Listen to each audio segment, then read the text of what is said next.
and Mental Health Day or the Saturday Mental Health Day or Social Saturday. And I'm really happy to be late. Of course, I'm a bit late, but I'm chocolate, and it's such a blessing to attend my event right now on the fly. I didn't prepare, but I'm live, and so it works. We are live. We are live. Amazing. So happy to welcome you. You can also join on stage, and it will be about mental health and nature. And of course, chocolate doesn't grow on trees. But if we didn't have nature, then we couldn't have chocolate. And so, bear with me. How are you doing? Hi, Peter. As the last time, feel free to join the stage if you want. I'm happy to see you. And I cannot show the comments right now, but I see your post on LinkedIn. So nature is really important. Nature is keeping us alive. If we didn't have nature, we couldn't be alive. And so, to honor May the 4th, because of course it's not only the Star Wars Day, like, I don't imitate well Darth Vader, but May the 4th be with you. But today is also the Nature Day. And so I invite you to have a discussion in your comments or to go on stage. So welcome Chris, welcome Peter, welcome everyone. This is Saturday, and I think I was not going to make this session, but I changed my mind because I would like to pay gratitude about the nature.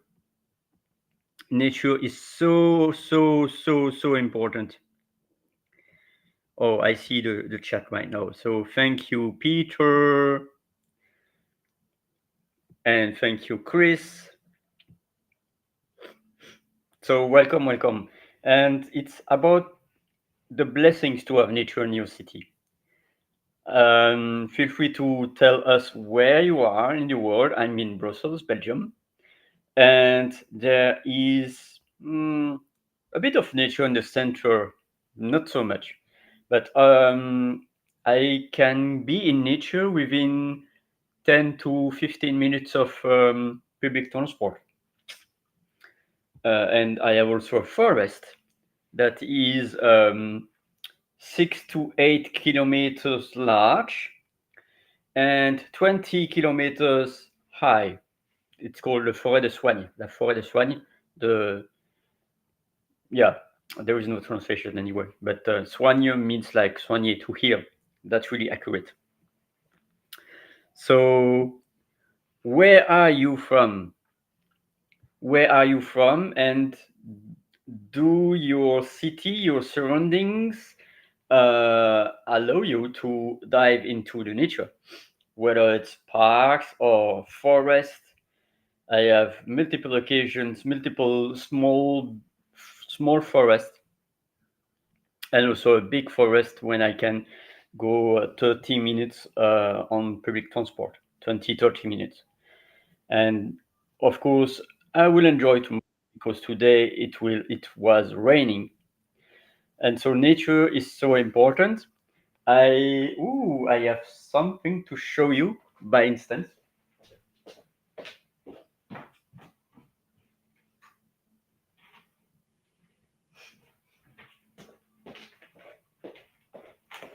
this is nature at your disposal.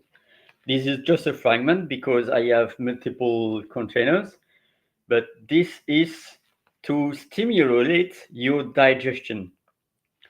And so here and there you have as ingredients, it's too Latin for me. I cannot say really which plant. It's tisane. It's not a tea, but a tisane. And then there is prêle, and this is for remineralize mineralize your body. And this is amazing to revitalize your body when you have plants in nature that you can buy bio and that you can go to the benefits. But of course, you it's something that is all around the world, because in my country we cannot make grow chocolate, by instance. Chocolate is like oh, the best chocolate is from Belgium, but chocolate is really in South Africa, or in Africa, or in South America. So yeah, I'm happy to dive in nature when I can. I go to nature and the forest. This is the thing that I will do this Sunday. So oh, we have sorry, I was here. Hi, Peter. Hey, Ollie. I wish I was not making wait you too long. No, no, not too long at all. Okay, cool. How are you feeling today? Doing good. I like that you have this. Ooh, talk about nature because I'm outside right now. I see that. I see So, that. so one of the first things I wanted to show y'all is just sitting here on my truck. Hmm. See how close I can get. You see the little butterfly there, Ooh, I and it's like love it, stunned because love it. I'm really close to it and it's not moving. It's alive. It's Wow. just shocked by me, I guess. Maybe. Amazing, amazing. Well, it's already 9 p.m. my time, but I wouldn't be able to show you nature because it's raining, so I Yeah, don't want to make wet myself. And sure. so thank you, Peter, for joining my session. Feel free also, I posted in the comment for everyone, feel free to join on stage because it is our session. Mm-hmm. So where are you from? So I'm in Colleyville, Texas. It's a suburb between Dallas and Fort Worth. Lived here Mm. for my birthday is July 20th, so I'll be 30 then. So just under 30 years now for me. Mm. Cool. And do you have some nature in your Oh, surrounding? oh, for sure.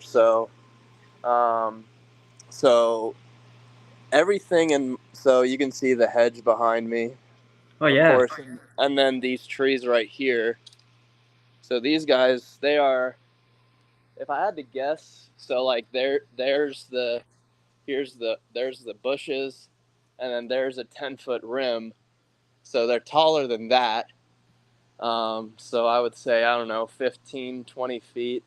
And then we have a giant oak tree. I think y'all can see that. Mhm. That thing's like 40 feet at least, if not taller. I mean, they've been here longer than I've been alive.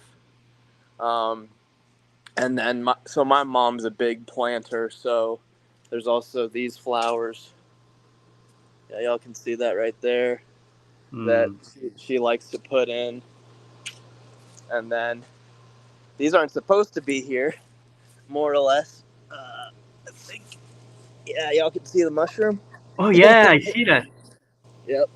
And so there's those guys, and then my mom has there's different parts of her garden, but like over here, you can see the different flowers that she's got in, and this is one of my mom's big hobbies is gardening. So she likes to decorate and put different plants and whatnot in our yard, and Wow. I get to water them sometimes. But Yeah. so I believe, yeah, this is our rosemary plant right here, Mm. and then we've also got an aloe vera plant right here. Looks like, I don't know if if my mom chopped this part off right there, it just fell off. But these guys are good. So if I ever get a sunburn, I got the natural stuff right there. And then got a basil plant over here that we actually do eat from. So here you go. There's the basil plant. And then I think this is mint. Yeah, this is mint right here. It's a mint plant. And then my mom loves to plant all different kinds of things throughout here. And then my favorite spot of the whole yard right here. That what you're seeing right there, that used to be nothing but mud. So my mom really transformed this part right here into adding all of her little plants and whatnot. So this is for me, like, to get into like real nature, probably would have to like drive 30 minutes from where I am. But I mean, we've got pretty good dose of nature right here. We got, I don't know, 5 or 6 giant oak trees in our yard, and I guess I can even go up front and show you, because not only do we have stuff in the back, but we also have stuff out front I can show y'all as well. But yeah, I'm surrounded by nature, at least in this way. But yeah, just wanted to show you that stuff, and then take me a little bit to get out to the front yard. Gotta open something to get out front. Yeah. And by the way, welcome Jason, welcome Noni, Omar, and Alexandria. Feel free also to jump on stage. I placed the link of the stage in the comments so that you can join. And what a blessing, Peter! You have we don't realize that nature is really surrounding us. Yep. I'm in my street on the early morning. Sometimes birds are singing, and these are little birds, like so agile. The other birds cannot compete with them because they fly so quick and so high and so speed. And these are little birds, really amazing. Really, they fly and like they're really flying a lot. And so nature is really around us, and Yeah. I wish that in the cities we can welcome more the nature. Yep. So what a blessing, your surroundings. Yep. And we have plenty of squirrels around here. We've also got cardinals and blue jays and crows that come through. But yeah, this whole section right here used to be nothing but grass. So Hmm. unfortunately, one thing well, not unfortunate, but my mom's done a good job with changing this, because the thing is that the grass that was here, the bigger the oak trees get, Hmm. the more it covers the sun. And if, well, you just have to buy special grass if you want to have something in the shade, because like this guy up here, that's getting the worst of it, because you got the front part that's growing, but the back part doesn't, because the oak tree is blocking all the sun for it. So we'll probably plant new grass there that can do the shade. But especially right now with things blooming, so this guy right here's blooming really well. So I just noticed it today. And then some things have already bloomed and they've already lost their flowers. So it's interesting how some flowers they'll grow and then they'll lose their flowers immediately. I mean, the plant itself is still healthy, but it's just interesting how you wait for an entire year for maybe a few days, because like these guys right here, they used to have flowers on top of them. Now they don't. Hmm.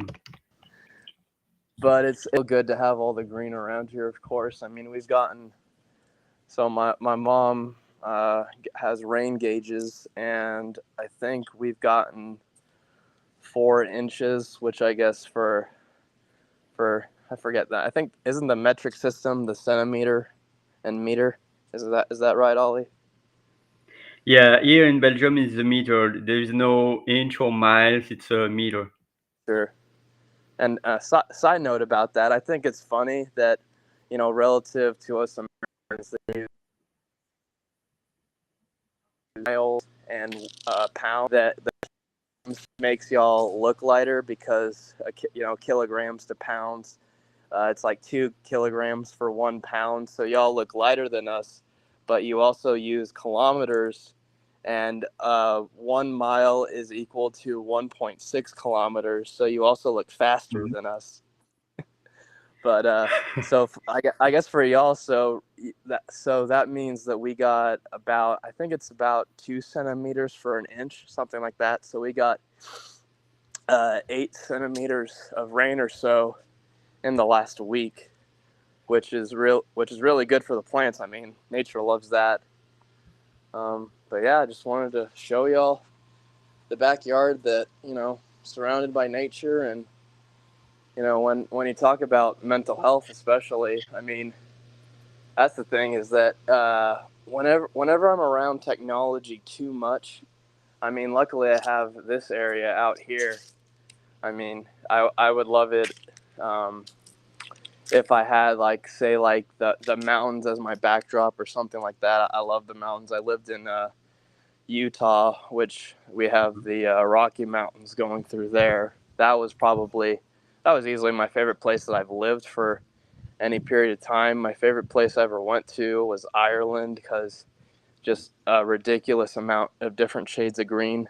Very nice. But nature is very calming. You don't have, because every once in a while, because especially for me, I'm on a job search right now. So what I do involves me being around technology because I'm looking at jobs and whatnot. But I always like to take a break and just come out here, and the birds are very quiet right now, but listening to the birds, looking at all the greenery, and just taking in the sun for a little bit too. It's not too cloudy, but it's a little cloudy right now, but still, just nature is very soothing, and my mental health. And like, at least, 10 minutes, my bare minimum. I like to do a couple hours at least, but doing at least 10 minutes a day just walking in nature is very, very soothing for me. Yeah, I so agree. It's like allowing ourselves to Mm-hmm. place our body in nature without any Mm-hmm. expectations. With curiosity, like I have 1 hour and I walk in nature, but without any expectations about what I will see there. And it's really to say, okay, I place my body in calmness, because Mm-hmm. sometimes I go to nature, but I'm walking like, oh, I'm here to make 5 or 10 kilometers or whatever. Obviously, it's like 1 or 2 hours, but walking in the forest in nature without any expectations, and without our Mm-hmm. smartphone, like deciding to really be cut off the technology, because Yeah. sadly sometimes I go also for a walk in nature, but with music in my ears or with my smartphone, but I'm not really connected to the environment and to nature. And Mm-hmm. sometimes I was falling because I was walking with my smartphone, in nature, Mm-hmm. around the Mm-hmm. trees, and Mm-hmm. sometimes, like, oops, fall because I don't see the roots of a tree that is going up of the ground. Mm-hmm. And I try now to go more in nature with intention, and to really to really avoid to have my smartphone, Mm-hmm. because I realize uh, it is not helpful to go to nature if I am too connected with the technology. I agree. Yeah, I mean, that's the thing, is that I see people. I mean, my mom takes all the pictures and videos, so allows me to just really soak it all in if we ever go out somewhere. But yeah, I mean, just I love turning my phone off for a little bit and just walking around. Out here is good. There's also a little bit more less urbanized areas, even close to me. Um, so it is fun just to walk around without worrying about phones or distractions. I turn my phone on silent, or I turn it off. Really, I just turn it off for about an hour or so Mm. every once in a while, and just walk around. And it's also fun too because things constantly grow. You can walk around and you can see different things you didn't notice the day before. So it's always something very interesting to see. Exactly. If you go each day to a particular place, even Mm-hmm. at different moments of the same day, you will Mm-hmm. always experience new things. Mm-hmm. And that's incredible because the nature, the plants, the mushrooms, the animals.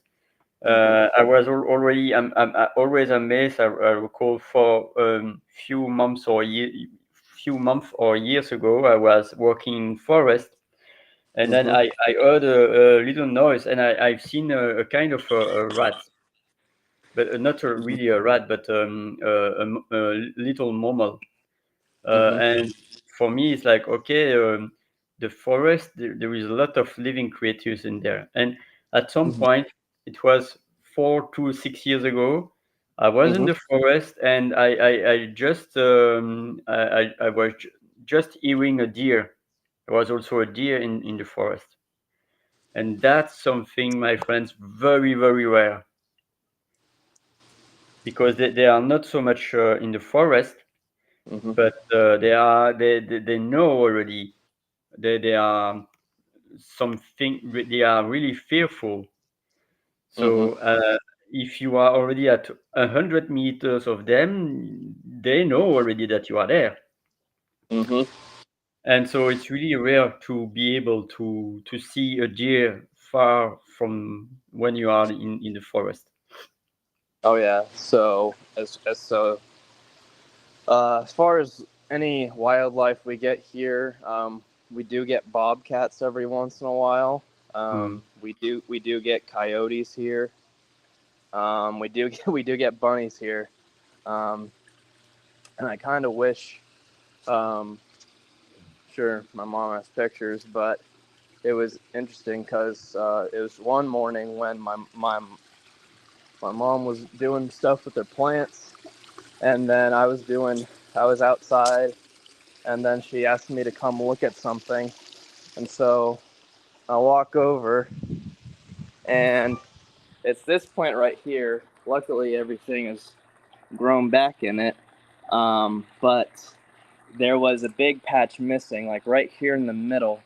And so my mom was picking at it, and there was hair and twigs and stuff right here.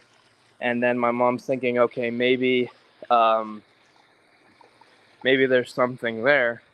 And she, when I come over here, I can see the rabbit's pelt right there. Um, Mm. and so we have rabbits come through here every once in a while. We even have ducks too. But the rabbits were sitting, right here. You could see the rabbit pelt fur, and you know, at first I was wondering, you know, it's always interesting to see the nature of what animals will do when they're around humans. Because I was thinking that as soon as we uncover I guess it was maybe a nest. We don't know for sure. I mean, the bunnies are gone now, and we didn't know how many there were, but there was at least one giant bunny on top, and then we're thinking it was a mom bunny in there, and she was making a nest in there. Was our best guess because whenever I could also make out the ears of the bunny, and then we could also see down in there, it looked like smaller ears as well. And I was wondering at first, are they alive because they're not moving, or either they're shocked that I'm there. But then I kept checking on them every once in a while, and they started shivering. It wasn't that cold, but I guess it was cold enough for them. But I saw them start shivering, so we put all the fur and stuff back on top of the nest. Moved the pot because my mom has told me that because we have a pool here too, that every once in a well, yeah, every once in a while we'll find she's found dead baby bunnies or a dead possum in the skimmer. So we moved the pot over to her garden area over here so that eventually, and they did eventually leave, but it like how you're talking about with interactions with wildlife is that eventually they'll make its way to you because there's a lot more animals out there than there are people, so you're likely to encounter nature or encounter animals, and it's always interesting to see how they react to humans because that's the thing is that whenever there are humans around for too long, the animals won't freak out when humans are there. For instance, when I went to school at Baylor, the squirrels there were completely okay. Like you could walk up and you could pet the squirrel if you wanted to, Ooh, but no wow. one would get that close because you didn't want them to potentially bite you and potentially get rabies from them. But that's the thing is that some animals that you interact with, and if humans are around them for too long, then they don't act like they normally should, and you can get But it's still a fun thing to see. It's because the like for instance the bunnies that are here, like I mean they're still good enough to where if I get too close they'll start running away. But it's fun to look at them because it's not necessarily something I see every day, but it's something cool to see every day, rather than looking at my phone screen. Hmm.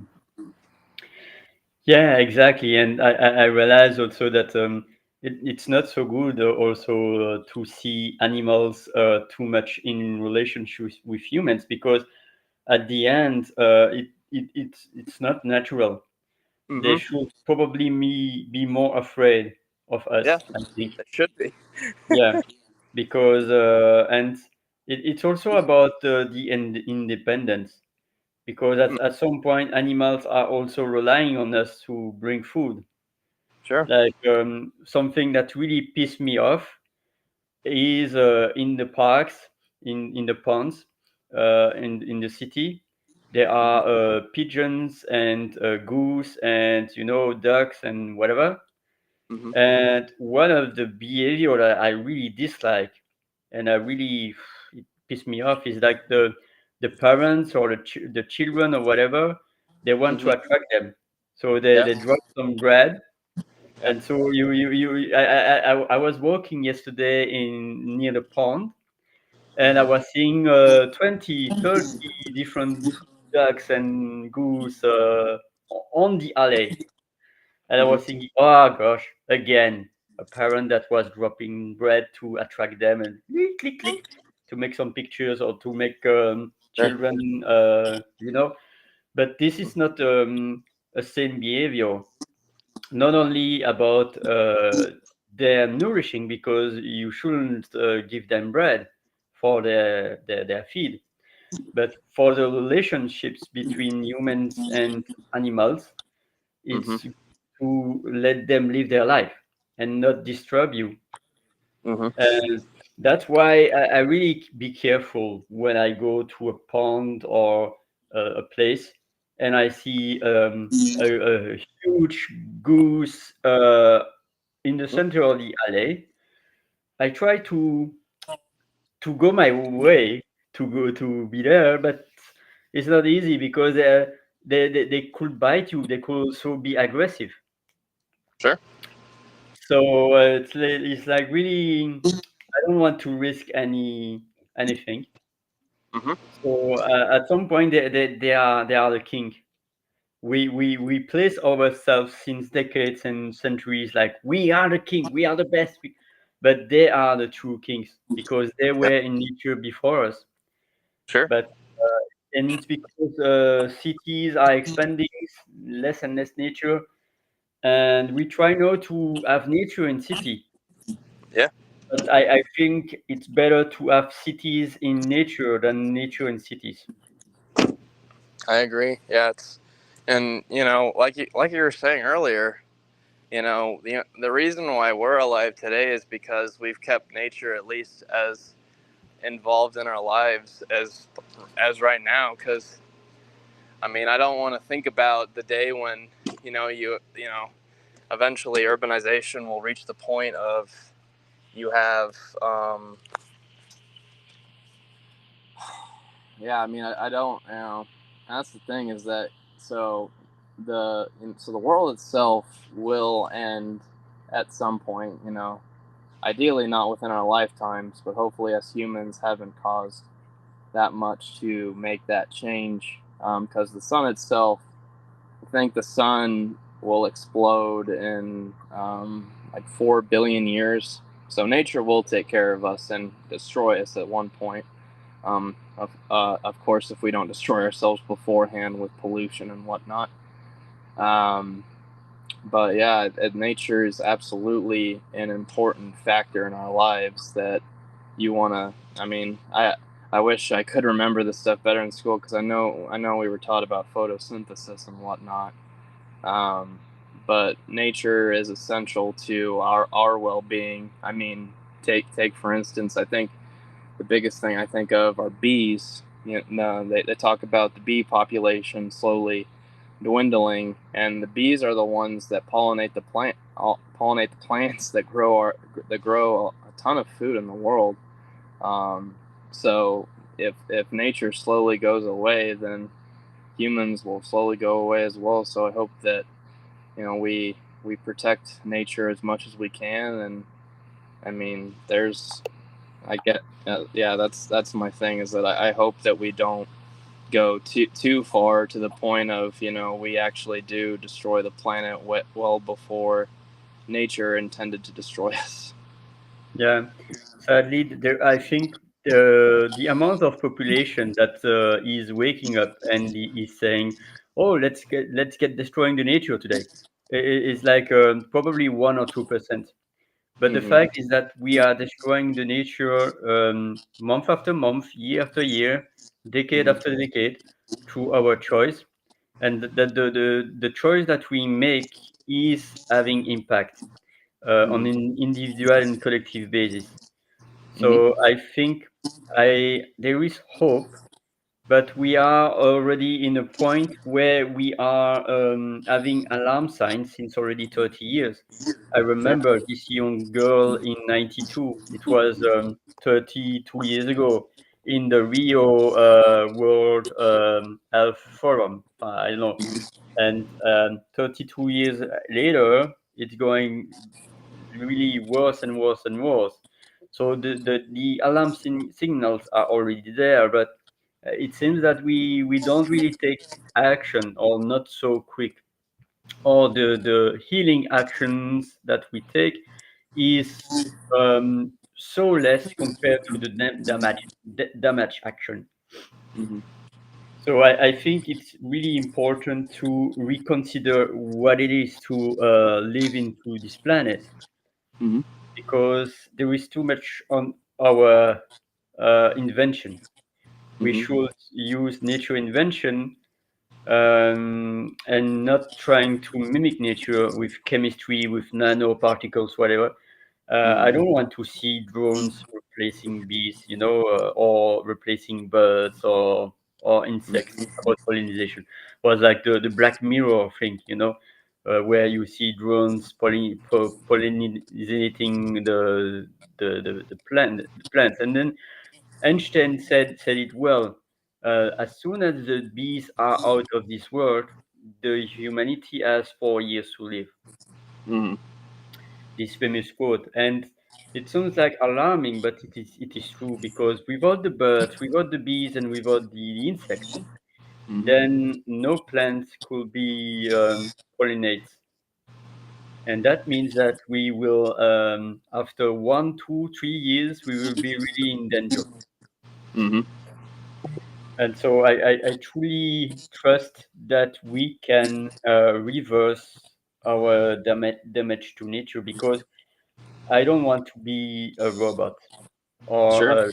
living in a world where humans cannot sustain in robots. And because we are part of the nature, and we need nature. Nature doesn't need us. Yep. I will always remember the history, like 100. No, was it 6,500 million years ago? The Hmm. dinosaurs got instinct, Yeah. and then there were probably 1 or 2 or 3% surviving, Hmm. and from these 3%, the world was blossoming millions and millions of years later. Hmm. And we are part of these 3% surviving, because we are from the little animals that Yeah. survived from the asteroids. Hmm. And so I truly believe that, I truly hope that we will not be part of the issue, Hmm. because we can invent a lot of things, but it's not because we can invent things that we should use them.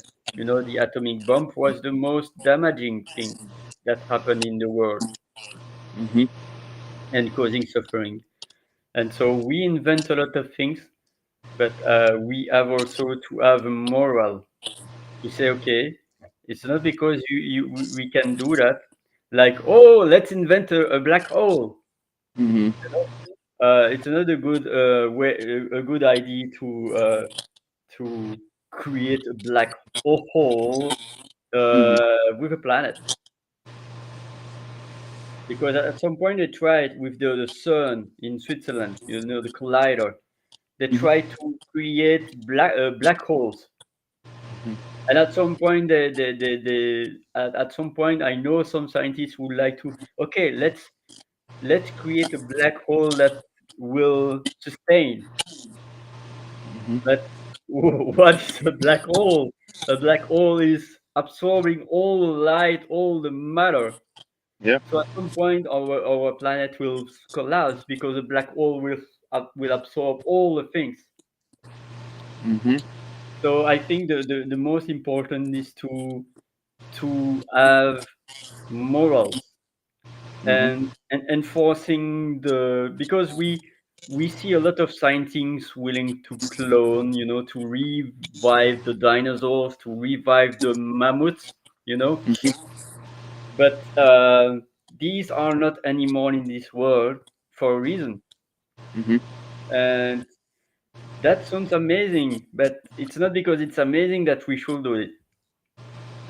I think it's more accurate to do the VR thing, the virtual thing, like us being in the screen and seeing a dinosaur, Hmm. rather than to try to really revive the dinosaurs. And last but not least, I've seen also lots of parks, um, like allowing people to be in a house, Hmm. in a tent or in a house, Hmm. and surrounded by animals, by wild animals like wolves, bears. I think it's not a good idea, because anyway, it will not be natural, because they have smell. Hmm. The animals can smell us. Yep. So it's like us being in a prison, Hmm. surrounded by animals. Hmm. I think the most important is to let nature do its thing, Hmm. intervene the less possible, and see also how could we build cities that could be sustainable for nature. So that's my intake. Do you have any other thoughts? Sure. I mean, I kind of want to go back to what you said about um, nature doesn't need us, and it absolutely doesn't. I saw this one video that made me really curious. So, because I kind of thought about it beforehand, it's like, so if humans didn't exist, how long would it take for nature to take back over the Yes. world, as if we didn't even exist? And supposedly that answer is more or less 75 million years. That eventually, the stuff will stop working because you don't have humans to maintain it, and slowly over 75 million years, the world will go back to normal. And that's just a blip at the scale when you think about the sun having supposedly another 4 billion years before it's supposed to explode. So, I mean, nature is an extremely powerful force. I mean, you look at hurricanes, tsunamis, typhoons, earthquakes, volcano eruptions, stuff that can easily wipe us out.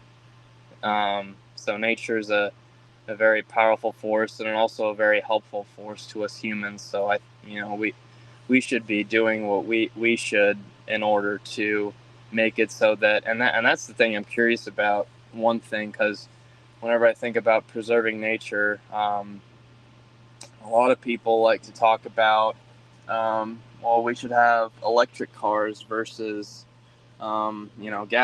gas cars. And I don't know what your thoughts about this are, but I saw this one thing that said that the digging up in order to build the batteries needed for those cars is just as hurtful, if not even more hurtful, than us getting oil out of the ground. Um, and so I don't know if you had any thoughts about that at all. Oh, I have really, for me, it's about obsolescence Mm-hmm. because there is this famous thing like we try to be less impactful, but there is the re bump Mm-hmm. because we are using more and more cars. So Mm-hmm. we try to save resources, we try to save a lot of things, but it doesn't save because we are using more resources. Anyway, it's like the electricity of 50, 60, 100 years ago was Mm-hmm. probably one, two, three devices. Now Mm-hmm. we have 20 plus devices. So even if we use the LED or the electricity wisely, we still consume 5 to 20 more times electricity. And so, ooh, I don't see, okay. Um, about electric car, I think the challenge is not the replacing a source of energy by another. The real challenge is because how much kilograms does this vehicle weigh when you compare to our weight, and how much we use these vehicles. Like the system is made like there is one or two cars per person or per family, and these cars are used only 5% of the time. We don't drive 20 hours or even 6 hours per day or 8 hours per day. So these cars are used 5% of the time, and then the 95% of the time they are not used, but they are still there. So they like, and we there are 800 kilos or a ton for a car. For a human being, that is 50 to 80 kilo. So this is nonsense. Imagine there are a million cars for a million human beings. So these are a million, uh, 50 to 80 million kilos. Oops. And I will, so he's not there anymore. And then he will be back. And then there are 10 times more for the cars. So I think the most important reflection is not should we use electric cars? You are back. Okay. So I will go back to you. Welcome back. Yeah, you are muted. So it's not about should we replace a type to another type, but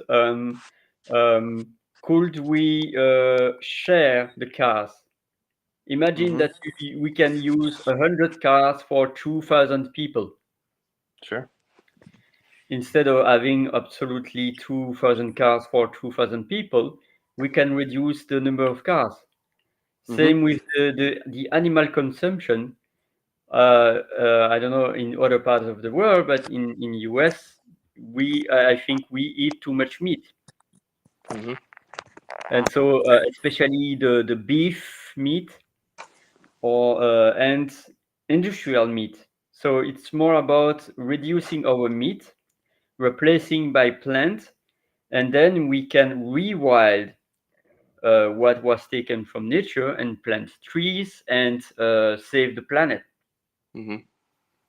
because of the methane release also from the cows and the beef. So I think about nature is it's about if we want to be in nature within the next years and decades, we should nurture nature and allow nature to grow Mhm. because nature is growing.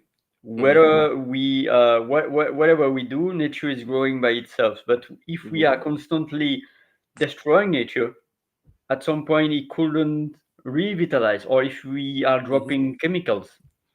Mhm. That's why I was really pissed off about when New Zealand decided 10 years ago, I think, to drop DDT to supposedly get rid of the opossums invasion Mhm. because it kills every animal. The chemicals are not saying, oh, this is not an opossum, let's save this. Mhm. The animals are eating these and it's polluted. Mhm. So it's like we have to do in a better ways and to say, okay, if there are, I was hearing lately that in Marseille, in South France, there is the Calanque, the Calanque, the little white place. And I've seen an article like too much porks, the white porks, too much outnumbered white porks Mhm. in the Calanque. But instead of going hunting, why not making predators of the Mhm. porks? So Mhm. when there is an environment with no equilibrium, then one species will spread out. And we are complaining about wild pork, but there are too much humans destroying the planet. So it's also to realize that we have also to deal with our own issues. Yeah, I agree that preventative measures need to be taken. So I watch this YouTuber called Mr. Beast that he wanted to do this project. So he has his his main YouTube channel. He also has Beast Philanthropy, and so one of his things that he was doing was planting. His goal was to raise 20 million trees. I'm not sure he did it, but I hope that he did it because yeah, I agree with you that we can allow nature to um, nature can retake the planet, of course, if it wants to. But like you said, we have to stop chopping it down in order for that to happen. Um, but it's a vital part of our lives. So I hope that these heads of all these different corporations that can be the cause of that um, will change their approach and not destroy nature as much and help make sure that the human race itself can continue to survive as long as nature survives. Yeah. Welcome, Alexandria! Ali! Hi, Peter. So good to see you guys. Like Yeah, voices and faces. It's great. How's absolutely. everyone going? I love this conversation. This is great.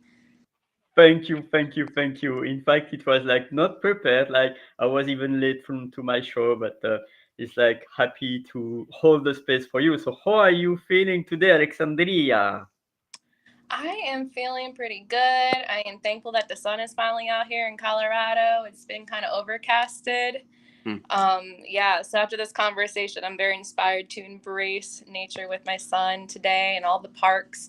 I've been out here in Denver for about 2 years, and one of the things I kept hearing you, Ali, say was about regarding the cities versus nature and having cities in nature versus natures in cities. And I kind of feel, and I could be wrong about this, but I kind of feel like Denver is sort of like that. I mean, I've only been out here since 2022. I'm originally from Philadelphia, but definitely huge change in climate, especially trying to get a green thumb out here. It is difficult because I'm so used to naturally having the soil super moisturized, and out here it's so dry. But the one thing that is so beautiful that I love about Denver are all the parks and how they do their best to keep the parks as natural as possible. And also very clean, which I'm not used to coming from a major city on the East Coast. And just the variety of parks and how creative the parks are, and they do their best to not damage the ecosystems. And Peter, I was hearing when you were listening when you lived in Utah, up in the Rockies, and I wanted to ask you if there was any, because I'm Colorado Rockies. Are there any national parks that you explored out in the Rockies and in Utah? And if you did, were there any animals that you encountered there? If so, how is the difference of your encounter with an animal in a national protected forest? How's your experience with that versus an animal in an unprotected forest or in a park? Sure. Like, how's your experience? Sure. So we went to Bryce Canyon, I believe. So I was in Cedar City, Utah, which is just about it's just above the southern border of Utah. I believe Bryce Canyon and any of the other national parks were about an hour drive for me, at least the ones that I went to. Luckily, even though we went to one that was called Sunset and Sunrise Peak, because people would go there specifically to see the sunset come or sunset sunrise right on two different points, and they had the points marked on the mountain range or so that you could see. And then as far as animals, I actually didn't encounter very many animals out there, which is probably because they were acting like how they were supposed to, because they had humans around. And normally when humans are around naturally, animals will stay away from you, versus unprotected, like where I live, and the parks that we have around here. I mean, you can for squirrels, for instance, you can just get up within 10-15 feet of them, and they won't run away. They'll just act like you're not even there sometimes. So I definitely enjoyed my time in Utah, because I was surrounded by mountains, and right outside my apartment window, I could see the mountain range. I could probably go 5 miles in each direction. There was a mountain I could literally just go hike up. Like that was the one thing, was that because whenever I grew up, I always thought that you had to pay to go hike up mountains, but no, in Utah you can just go to the bottom of a mountain somewhere and just hike up, and spend 2 hours hiking up, 2 hours hiking down, and it's a fun day. That's interesting, because the reason why I asked that question was because my experience is a little bit different. So when I came out here, I went to Roosevelt National Forest. That's around like Estes Park area. And we were staying at cabins that are that's family owned. And like one night randomly, an elk just randomly walked up. Just like our cabin was right by the river, and out of nowhere, like it was like 10 o'clock at night, and we heard something as we're talking on the porch, and we're like, what is that? And we're like seeing something cross the river, and I'm like, is that a deer? No. And then we realized how big it was. I'm like, that's an elk. And my first reaction was kind of like to freeze and just watch. And I wasn't trying to lure it over. I wasn't trying to show any fear. I was just trying to observe its natural response to us. And he seemed kind of inquisitive to us. And he was kind of just like grazing as he was like being curious. And he eventually like came up to our deck. And of course, like, we didn't try to pet him or anything. That'd be silly. But being able to be like inches away from an animal that you would automatically think run or protect yourself or all these things. It was actually curious about us, as long as we didn't interfere in its own natural life. And the next morning, we shared this with the owners because we were getting ready to go. And I'm like, oh my goodness, we had like an elk, like literally come up to our patio. And I was like, it was so amazing because it was my first time I experienced this. And the owner started laughing, and she was just like, oh, that elk keeps coming up and eating my flowers, and just like laughing about it. Yeah, it is just like so silly to hear, because I'm like, who said, like, you know, oh, that darn elk keeps eating my flowers. But it's, you know, it's interesting to hear, you know, because I've told her how I'm like, and even like the hummingbirds, like the next morning I was just sitting out watching the sunrise, and the hummingbirds were literally just like dancing around my head. And I wasn't trying to lure the hummingbirds in. They were curious about me. And then at first I was like scared, because I'm like, what is buzzing? And then it came back and was like hovering over me, looking, like wanting to know who I was. And I was just like, hey, what's up? You know, and there was no feeders around, nothing like that. It was curious about me. And when it came to me, I just wasn't trying to attach myself to it. I was thankful that it felt comfortable to even be curious about me instead of run or hide. Because, you know, yes, I understand we are humans, and, you know, we have not the best reputation when it comes to co-creating with the world sometimes. There's positive and negatives to everything. But I do believe that animals also are spirits, just as everything else on this planet, in this galaxy, and we are all interconnected. And being in Colorado, and experiencing the National Wildlife, and I know all these animals are very heavily protected, especially the people who live there, and, you know, the authorities, etc. They make sure that you don't even litter, you'll get a huge fine, you know. But experiencing that versus where I come from in Philadelphia is your stereotypical, you know, what you say, Peter, I see a deer and it sees me and it runs, you know, or even like the animals in parks, they're afraid of me unless I have something to give it. You know, or it sees that I have something to give and I may not know, but it'll try to come over to be inquisitive of me because it's trying to take something from me. And it's interesting because that's, for me, it's learned behavior. That's learned behavior. The only reason that animal knows that is because I watched a human do it to its own society. And that's just my opinion, my observation. Absolutely. But I really do believe at the end of the day, we are all interconnected, and experiencing like wildlife and that, for me, in those two perspectives, it really brought down like the question of, you know, why is there fear? Like, I understand, yes, for protection, but does fear really need to be, like, fear and protection need to be coexisting with one another? Can you still protect wildlife or even protect nature coexisting with each other without having to push fear to bring resistance? Is there a way that we can protect the wildlife and coexist with the wildlife without trying to manipulate or bring fear to it? So that's my question. Ooh, that's a really interesting question. I'm asking Peter first, and I will give you my insight. I guess my thoughts about that is that, I mean, you know, fear is definitely something that you don't want to use as a motivator for that. I think if anything, it's I think a lot of, you know, not even just this problem, but multiple problems are because of a lack of, one, awareness, and two, education about you know, in this case, the coexistence of us and nature and animals. And so for that, we need to understand, you know, first, you know, myself included, because I'm no expert about the cohabitation of animals, nature, and animals, nature, and whatnot. But I think it starts with awareness of, you know, should animals not be acting in the way that they are, and if so, you know, why are they doing that?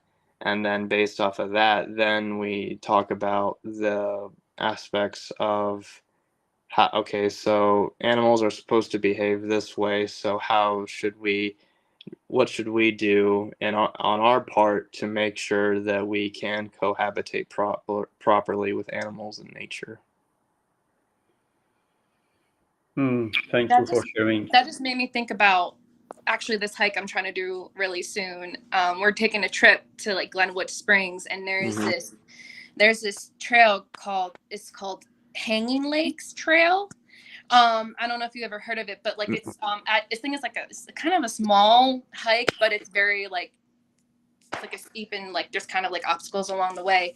But at the end of it, there's like these like huge waterfall / like lake, and like you like it's very reserved where you can't like it's not part of the state parks, but you have to pay to get in, and like it tells you what you can and cannot bring. You're not allowed to bring your animals, like your dogs or anything like that, because the dogs aren't natural to the environment. It's telling you to also make sure you're picking up trash. They're like, and also too, there's no cell service. A lot of things that help you like prepare to go.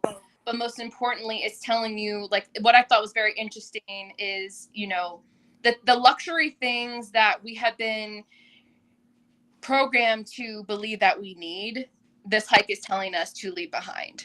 And I think that's very interesting that it's telling me to let these things behind. Like, you're not going to have any cell service. Make sure you bring a lot of water, particular hiking shoes. Don't bring your dog.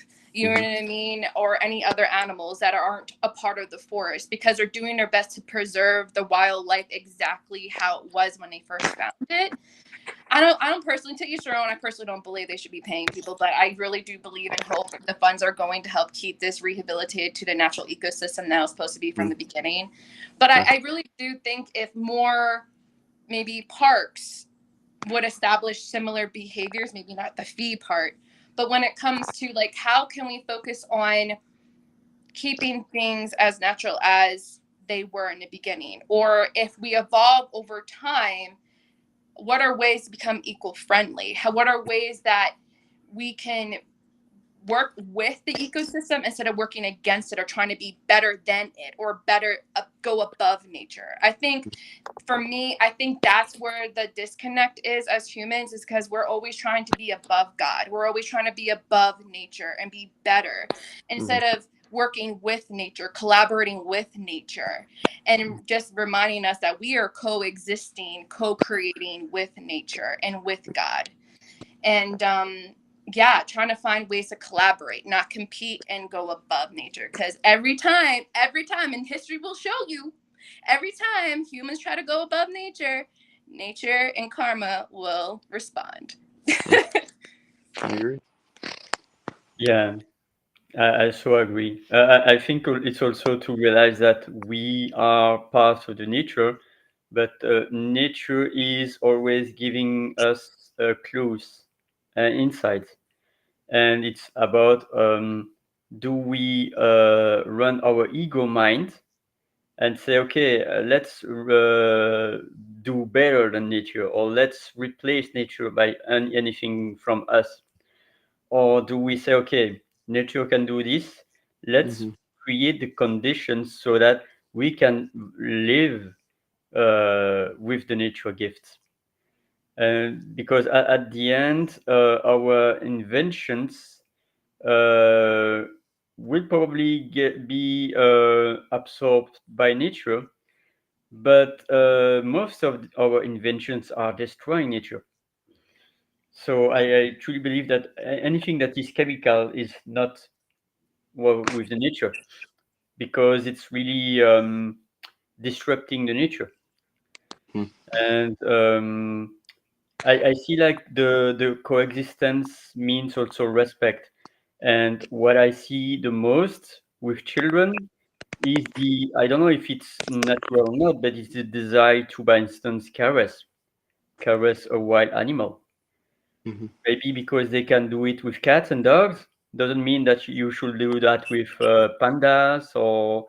And the best way, I think, is to educate through animals that are wild but not too wild. An example is the horse.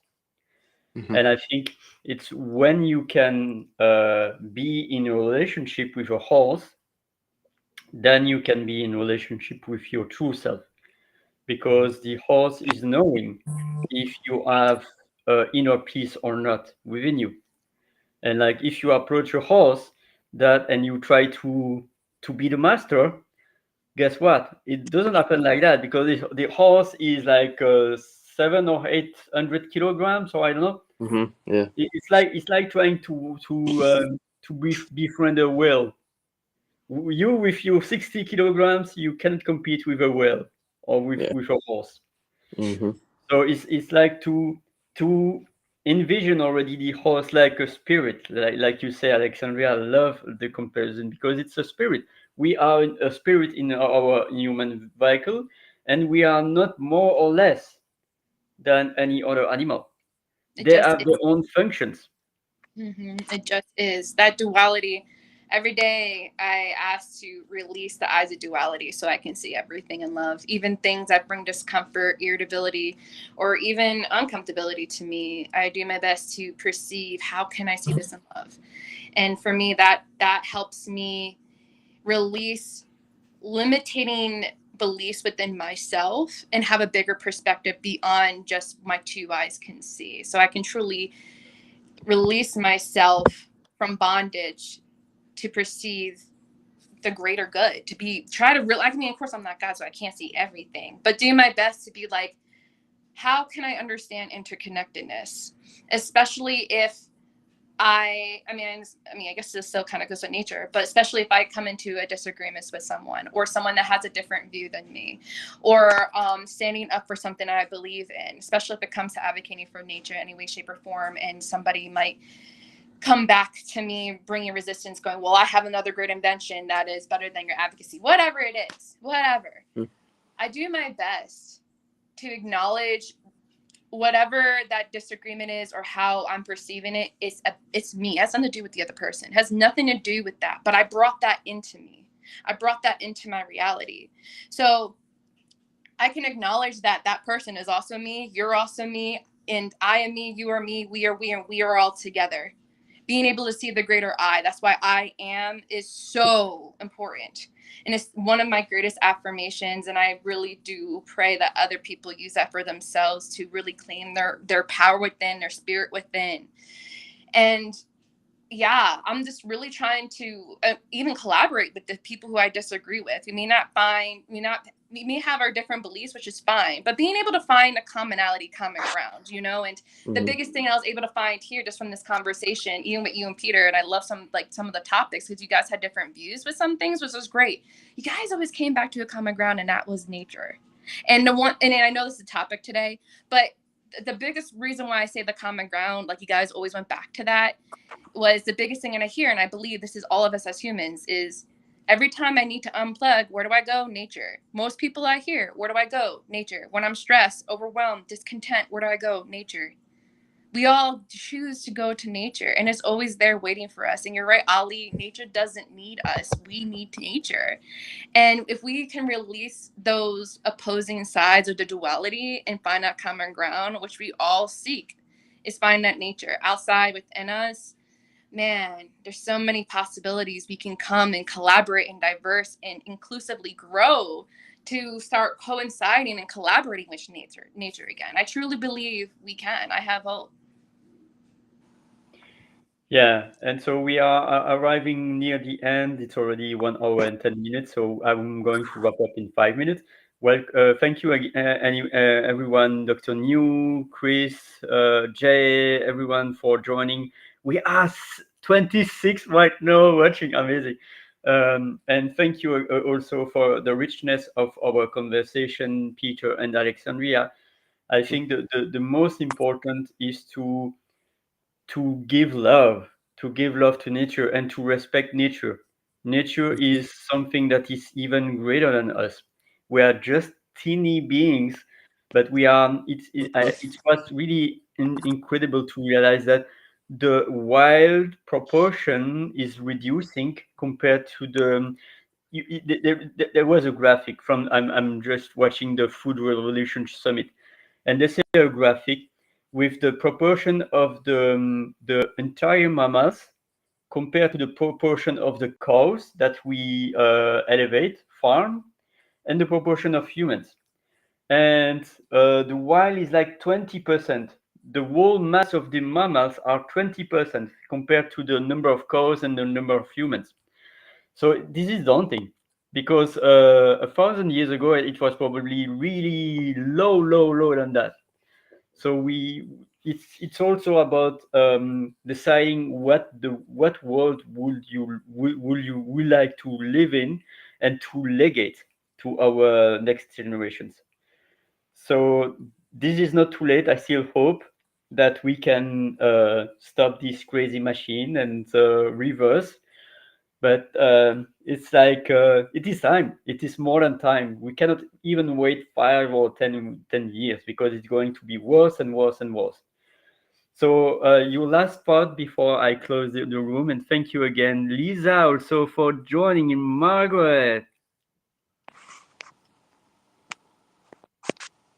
It's so true, Margaret. Me is wee. Very true. Oh, thanks, Lisa. I appreciate you. Thank you. Thank you. And thank you, Mr. Chris. So any final words before I close? I'm just thankful to be here. I was like, let me hop on here since I have some time before I actually go and explore nature for the day with my son. So I'm really excited. But my takeaway from this whole conversation is collaboration with nature, and in my everyday, being intentional as to how am I doing that when it comes to even whatever I'm finishing with my food, and acknowledging, does this go in recycling or not? You know, little simple things like that. Or even, I know it sounds really silly, but even like going and clean my yard weekly, you know, for my animals and dogs being outside, you know, being very mindful about things, about how am I taking care of nature so nature can also take care of me, and being in that balance of giving and receiving with nature, so I can truly allow myself to be open to the interconnectedness and collaboration of all of us, people, places, and things as spirits. That's all I got. Thank you.